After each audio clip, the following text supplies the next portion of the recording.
Hello, everybody. Okay, so we are doing linear functions, rate of change, and initial values. And what I mean by this, linear function, what does that mean? Oh, well, it means, linear, the first four letters, line. So in any graph, well, that wasn't very good. In any graph, we have if we have a line, the line is a linear function. It's going to have some sort of slope, which is the rate of change, and then the initial value, the y-intercept, where it hits the y-axis. And here's the x-axis. So we're going to be using, in linear functions, y is equal to Mexican babies, y is equal to mx plus b. So for the first problem, Julio's Bikes rents bikes for $12 plus $7 per hour. So the starting fee, we start with $12 and then it's $7 per hour. So if we have, here's the slope, the rate of change, and here's the initial value. In this problem, let me use black, here we go. Y is equal to mx plus b, where the starting cost is going to be $12. And then here the m, how much it changes, that's going to be 7. And it changes depending on the number of hours you've rented the bike for. And so the cost is going to be y. So it's going to be y is equal to 7x plus 12. I'm going to rewrite it like this. The cost is going to be 7x plus 12 here.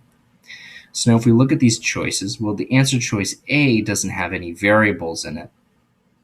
And what I mean by variables, here's a variable, and the y is also another variable. It's things that vary, things that change.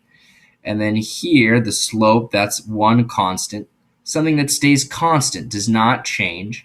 The initial value also is another constant that does not change. If you have the bike for 100 hours, it's still going to be $7 per hour. You're still going to pay an initial cost of 12. So it's actually going to be B. This is going to be our correct answer. $7 per hour plus 12 is equal to the cost. The only difference here is that this one is flipped. Cost is on this side and the expression is on the other side. This one is not true because they mixed up the initial value and the rate of change. And then this one, we're not subtracting anything in this problem, so it's going to be B. For problem 2, what is the slope or rate of change of the problem situation above? Well, we have this 7x plus 12. And so we know that here's the number that multiplies x. It's how much it changes, and it changes by 7 every single hour. So it's going to be D. 7, the cost per hour, the rate of change. It's not 7x, the cost multiplied by the number of hours. Even though the slope is in here, it's not the product of 7 and the variable. And B, there is no rate of change. There is a rate of change, it's 7, and 12 is the initial value. So it's going to be D. Now for problem 3, so here's the slope, the rate of change, and here's the initial value, what we had to start with, initial value. So it's going to be C, the starting cost necessary to rent a bike. It's not the cost per hour. There is an initial value, and it's not the entire expression. Okay, so now for problem 4, how many hours did Julio rent the bike if the total cost was 47? So we're going to use this formula again here. Y is equal to 7x plus 12. And y is the total cost here, up here. So we're going to take 47 and we can put it in to this equation for the y. So now we have 47 is equal to 7x plus 12. Now when I am solving this here, I just need to solve for x, and that'll give me the number of hours to equal the $47. I'm going to take care of the addition or subtraction first. So I'm going to subtract 12 from both sides, which gives me 35 is equal to 7x. And now I divide both sides by 7.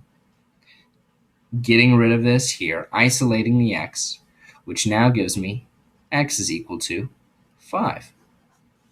So the answer is here, 5 hours. Okay. Now if I had, for this, what if Julio only had 2 hours, to use the bike? How much would he have to pay if he rented the bike for 2 hours? So I'm going to use this equation again, 7x plus 12, except for this time, instead of putting it in here, I can put the 2 hours in the number of hours, which is x. So I'll have y is equal to 7 times 2 plus 12.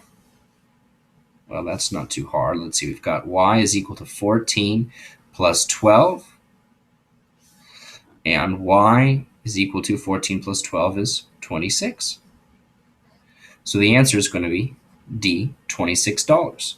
So if Julio had rented it for 2 hours, he would pay $26, which makes sense. 2 hours, so this is the cost per hour, and then this is the initial cost. Okay, so now let's go over to 6 here. Perry bought, let me just check. All these videos have to be 10 minutes. I've got 4 minutes, okay. So Perry bought a magazine and some erasers. The magazine cost $6 and each eraser cost $5. So we're going to use this equation. Which linear equation matches the problem situation above? What I mean is write a linear equation for the problem situation. So the thing that changes, the rate of change, is the cost of the, or is the erasers. Each eraser costs $5, but the thing that changes is the number of erasers I buy, and here the y is the total cost. And the thing that I only buy one of is the magazine, which is going to be 6. So the initial value, it's almost like I buy one magazine, my initial value, and then I buy a certain number of erasers that cost $5 each. So if I bought 2 erasers, then the total cost of erasers would be 10. 3 would be 15, and then I'd add the cost of the magazine. So my initial value would be 6. If I bought 0 erasers here, let me show you. Well, what would my total cost be? Well, it would be 5 times 0 is 0, plus 6 is equal to 6. So my total cost, if I bought 0 erasers, would be 6, just the cost of the magazine. Okay, so right here, this is our answer for 6. 7, what is the slope or the rate of change?